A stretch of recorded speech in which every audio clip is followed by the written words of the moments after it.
Nunca recurras a poderes que no puedes controlar. Pero la tendencia a crear artefactos con capacidades imprevistas no se inició con la inteligencia artificial.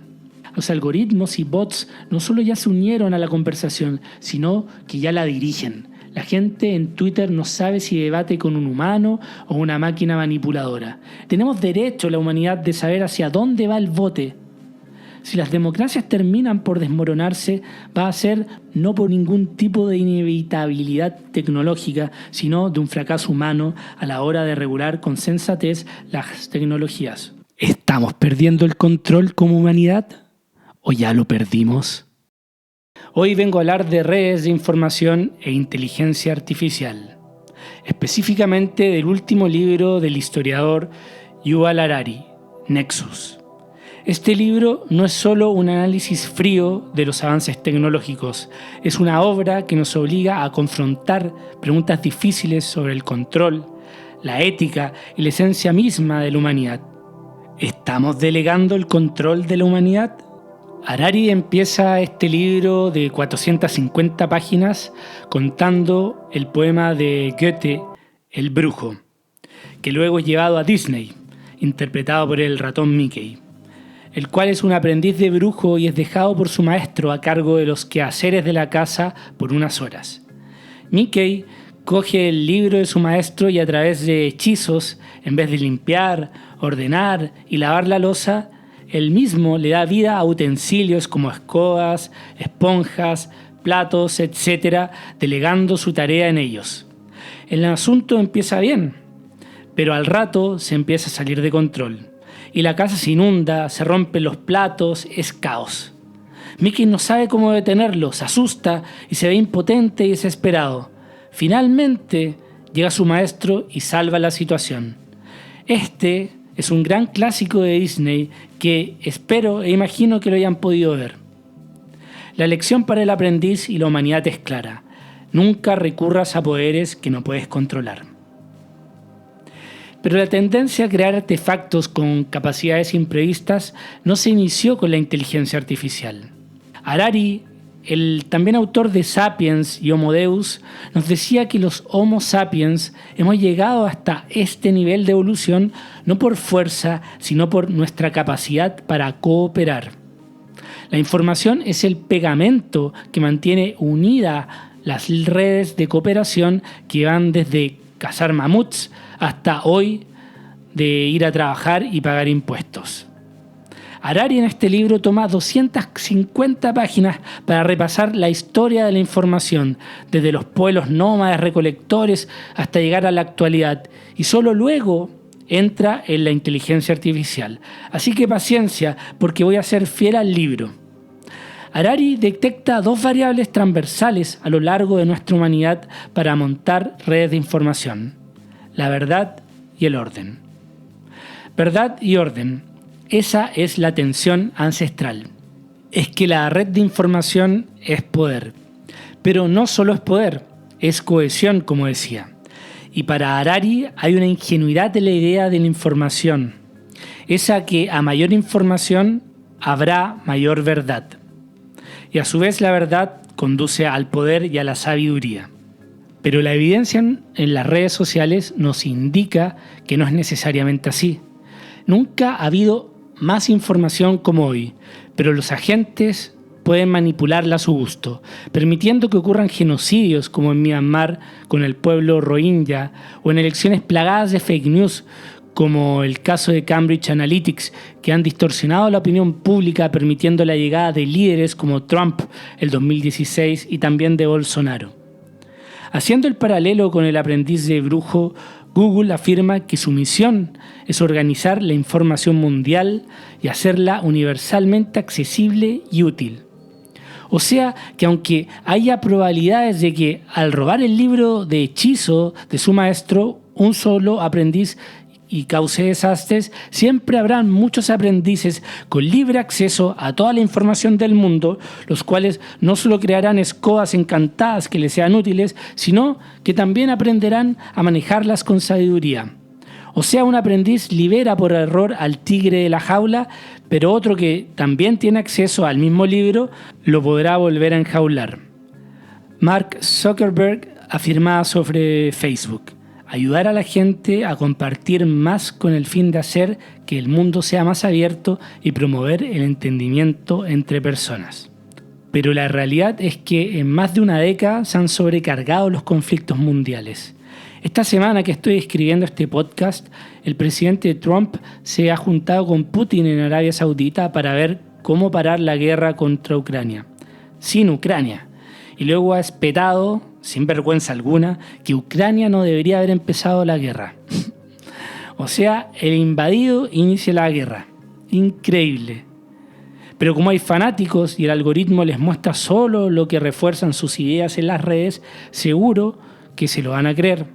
Es irrelevante en realidad. Le habla su barra brava.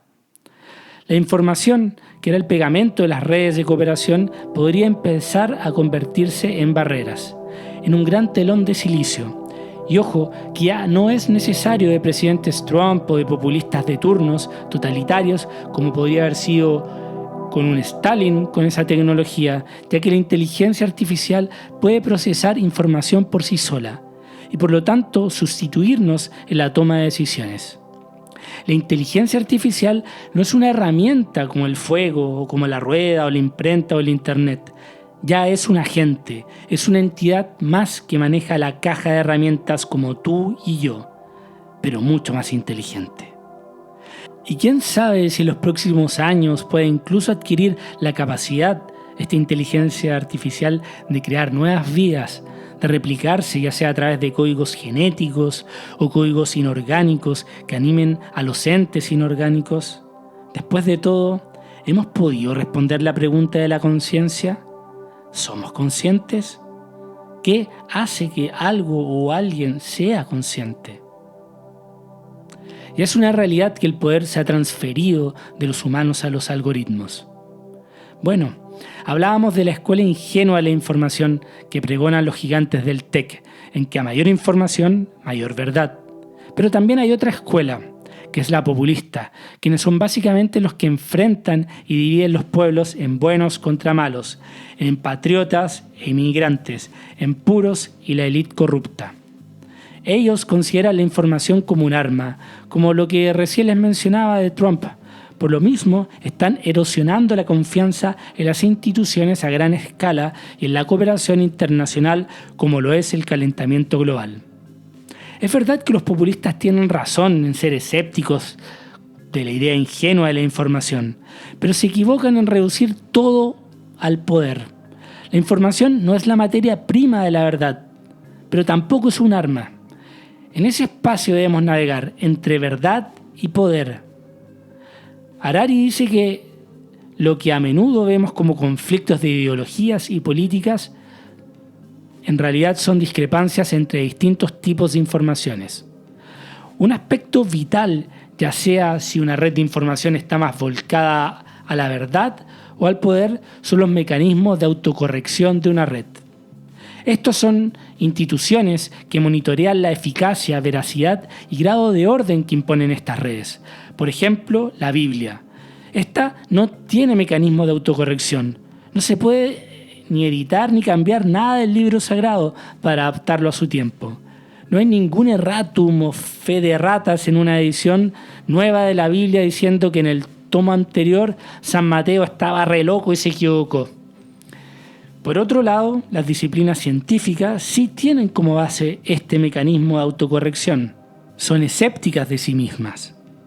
Pero, ¿qué es la verdad? Harari no hace el quite a estos temas filosóficos. La verdad es casi imposible de representar en relatos, porque siempre algo se queda afuera. Cuando alguien intenta decir que en tal ataque de Gaza habían 10.000 soldados, se le olvida decir cuántos eran veteranos, experimentados y cuántos novatos. La realidad, además, tiene muchos puntos de vista. La Segunda Guerra Mundial, por ejemplo, es un evento para un francés, otro para un estadounidense y otro para un alemán. La nacionalidad es uno más de los elementos que crean identidad, que nos moldean a través de su capital cultural, y lo mismo con el género. La cuestión es que ni siquiera los relatos más veraces pueden representar la realidad, por lo que es ingenuo que la información pueda representar la verdad. Es ingenuo pensar que la solución a la desinformación sea más información. Eso lo vemos en Twitter todos los días.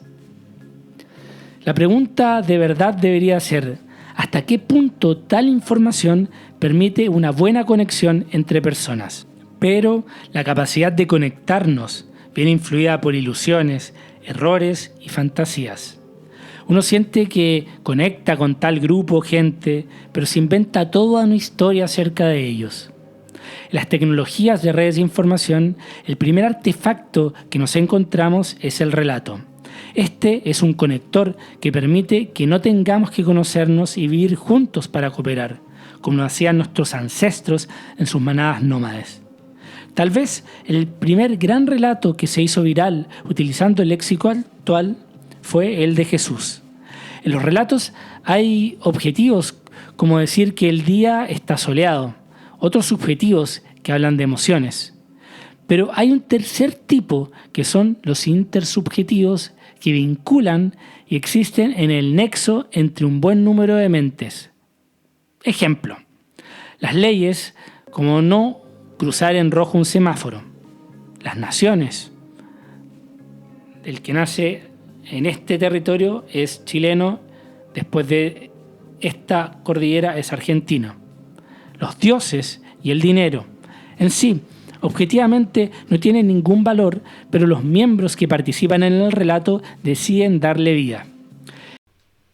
Hola, soy Nico y me pillaste leyendo espontáneamente. Y si te está gustando el video, te invito a que le des un me gusta y o que te suscribas al canal, que me ayuda un montón para amigarme con el dios algoritmo. Estos son los relatos más importantes porque crean realidades. Estos son los que mantienen unidas a las redes humanas. Hay un componente importante. La ficción puede simplificarse tanto como queramos, de ahí las teorías complotistas, mientras que la realidad siempre es más compleja y por ende más difícil de difundir. Una segunda ventaja de la ficción es que la verdad suele ser dolorosa e inquietante. Como por ejemplo que existe el calentamiento global y tenemos que cambiar nuestro modelo de consumo. O que una persona repruebe en la universidad, o que no conseguiste un trabajo porque no eres lo suficientemente bueno. ¿A quién le gusta escuchar eso? Lo cierto es que para sobrevivir toda red de información necesita dos cosas: descubrir la verdad y crear orden. A algunos no les gusta la teoría de la evolución porque nos hermana con los chimpancés y nos quita un halo divino, abriendo una ventana de caos. El equilibrio entre orden y verdad es la balanza de cada red de información. Lo importante aquí es que los relatos, esta tecnología de información, no puede representar la verdad 100%. Luego aparecen los documentos como otra tecnología de información. Hasta antes no había un rey que se pudiera, por ejemplo, recordar con detalle topográfico exacto sobre qué terreno pertenecía a cada vecino. Pero con el invento de una tabla de arcilla, o una tira de bambú, o un pedazo de papel, o un chip de silicio, esto cambió. Se podía oficializar que tú poseías dicho terreno. La propiedad es otra realidad intersubjetiva, creada mediante un intercambio de información. Pero ahora la información adopta la forma de un documento escrito. Ya no se necesita que se comunique entre sí o hablando por gestos. El poder de los documentos es que tienen vida. Si un billete de 10 euros se lo come tu perro, ya no vale. No puedes ir a la verdulería con tu vecina y como aval que eres propietario de 10 euros. No funciona así. Es ahí cuando aparece la burocracia, que es el ordenamiento de estos documentos. Es verdad que estos documentos funcionaban mucho mejor que cualquier cerebro humano, pero su aparición viene con el problema del almacenamiento y orden de estos documentos. Este orden de organizar y categorizar la información es lo que se llama la burocracia. Pero la burocracia también simplifica el mundo y sacrifica la realidad por verdad. Forza a que elementos entren en sus cajones. Es que la burocracia tiene una determinada cantidad de cajones fijos. Por ejemplo, hasta el día de hoy, la mayoría de los Homo sapiens tenemos entre 1 a 3% de ADN neandertal.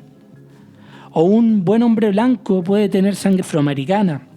Pero la verdad es que estas categorías más o menos arbitrarias son vitales para la supervivencia de especies. Por ejemplo, que están en peligro de extinción. Una decisión burocrática puede salvar o matar especies. Prohibida la caza de la especie con nombre latino X y permitida la con nombre latino Y. Esa es la diferencia, los salva. Es una decisión burocrática.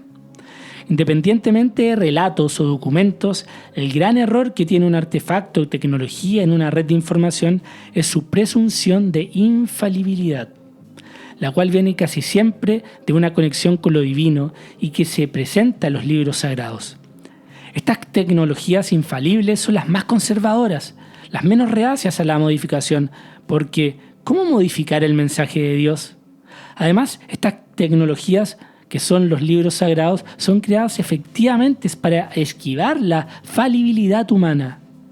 La gracia del libro es que garantiza que mucha gente de distintas épocas y lugares pueda acceder a la misma base de datos, cosa que no se podía con el relato. Antiguamente la comunicación se hacía a través de mediums, como un oráculo en Delfos.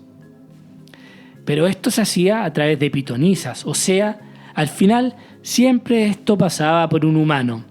Y esto es lo que el libro sagrado termina, o intenta al menos. Porque, ¿quién compila este mensaje divino que cae de los cielos? Al final tuvieron que ser humanos. ¿Cuáles fueron las bases para crear consenso del mensaje? ¿Fueron los más sabios? ¿Y quiénes eran los humanos más sabios? ¿Y cuáles eran los criterios para ser el más sabio? ¿El con más seguidores y más comentarios como ahora? Espero que no. Pero luego viene el problema de época de que faltarían más de 15 siglos hasta que llegara la imprenta y pudiera difundir a gran velocidad el mensaje. Faltaban los intérpretes. El Antiguo Testamento dice que no se trabajará el sábado, pero no aclara lo que se considera trabajo. ¿Está bien regar tus plantas un sábado? ¿Está bien leer un libro? ¿O rasgar un pedazo de papel? Los rabinos dictaminaron que leer un libro no es trabajo, pero que rasgar un papel sí lo es. Inevitablemente, estos interpretadores de la verdad acumularon poder y se volvieron más relevantes que incluso el propio libro. En el cristianismo, este rol lo tomó otra institución, que fue la Iglesia Católica.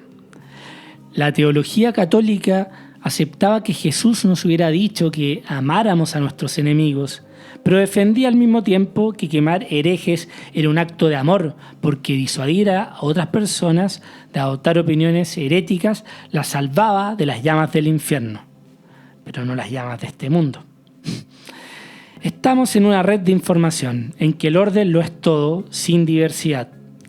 La Iglesia pretendía limitar en ese entonces la difusión de libros únicamente a aquellos que la respaldaran. Y la gente confiaba en la Iglesia porque casi todos los libros la apoyaban. Así pasó el medioevo, guerras santas, quemas a lo bonzo de herejes e incluso heroínas de guerra como Juana de Arco. Llega la introducción de la imprenta. Impensadamente esto cambia. Supuestamente el hecho de que se permitiera que la gente intercambiara información con mucha más libertad que antes condujo a la revolución científica. ¿Cómo podría ser lo contrario?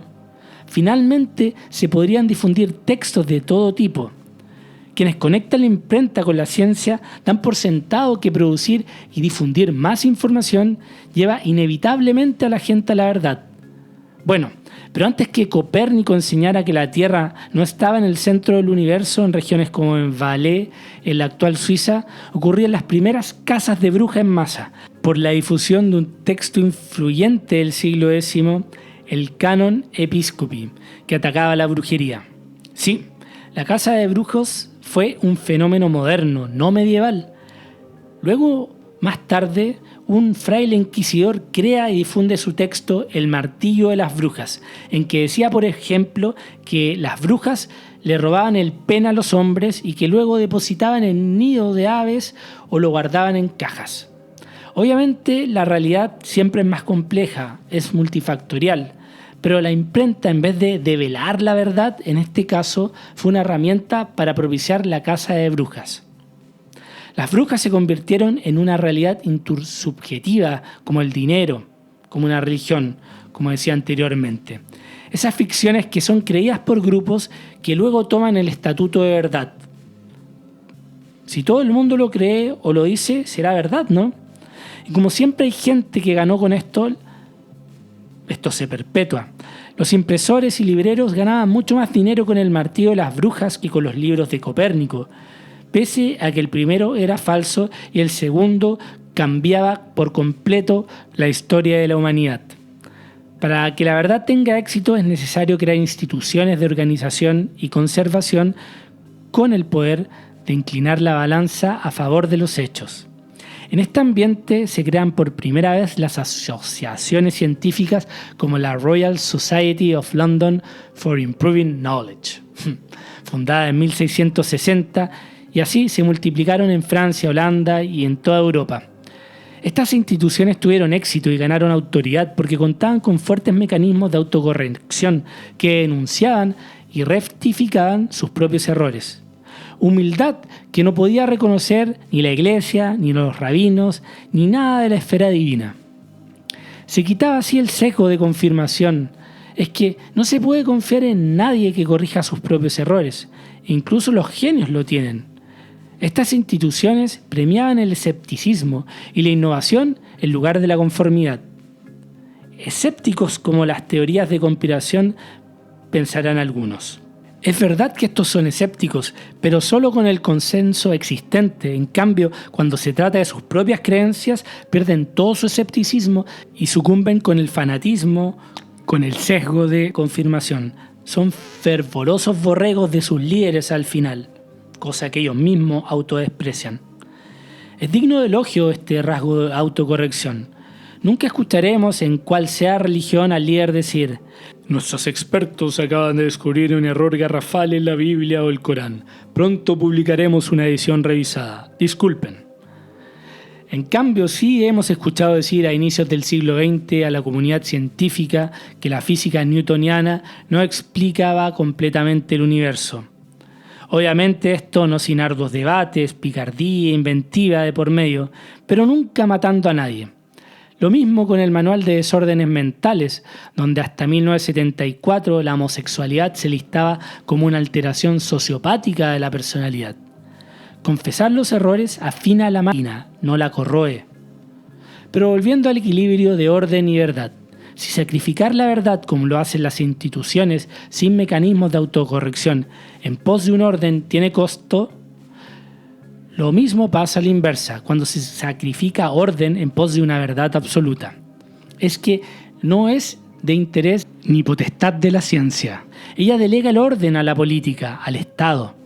El universo tiende al desorden, es una de las leyes de la termodinámica y de ahí todo se complejiza. Necesitamos un mínimo de orden, si no es caos. Pero ¿cuánto orden?